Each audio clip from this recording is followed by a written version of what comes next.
Honestly, this has been improved so much over the years that all you need to do now is search for an effect called Keylight. It will be in the effects and presets. And if you have the latest version, you will have Keylight 1.2. If you drag and drop this onto your video, this will give you the Keylight and use the eyedropper. Sample yourself a color of the green screen, and there we go. The green is now gone. If you need the effect to be a lot harsher on the green screen, let's say you've still got some edges, like here, for example, you can just simply increase the screen gain, and this will start to remove more of the green screen. However, you want to be careful not to increase this too much because this will start to also damage hair and other small little details.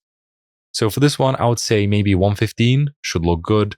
It's removed the rest of the background. We can also get ourselves a new solid and have a look, see what it looks like. If we have anything left over, and we have a little bit of grain right here in the background.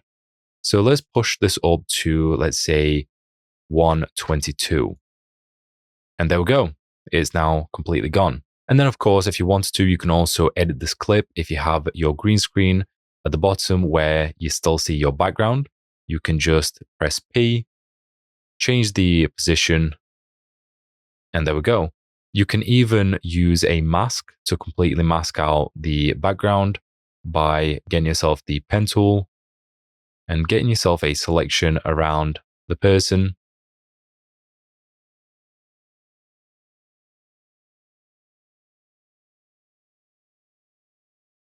And there we go. That will remove that corner area.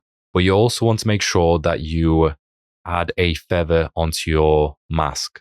So I would set something like 50 pixels for the edges, just to blend it in.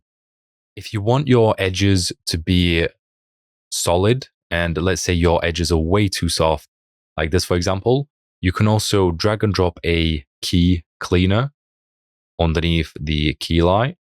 And if you set the radius to 1 or any number, you can also increase the alpha contrast. This will sharpen the edges and make them solid. You can see the before and after. It just looks a lot cleaner and a lot better.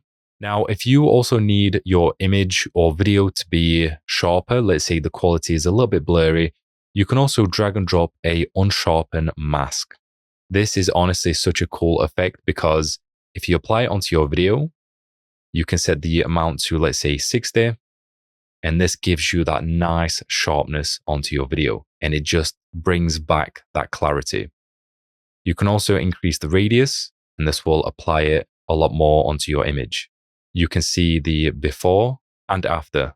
It just brings that detail back to life. And then finally, if your video is way saturated or undersaturated, you can always bring back some of that hue and saturation by applying it onto your video. And you can increase the master saturation to, let's say, something like 36.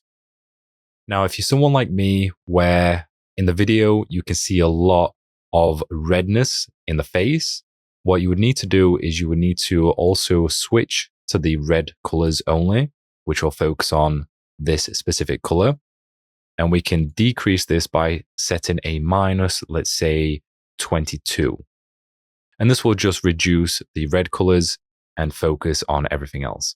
Now, one final tip before I go, if you have any areas of your video where you are moving really quick and you have that motion blur, and the motion blur is the same color as your green screen. So as you can see, we have a little bit of a green outline right here. And sometimes you may also still have some color splash onto your skin.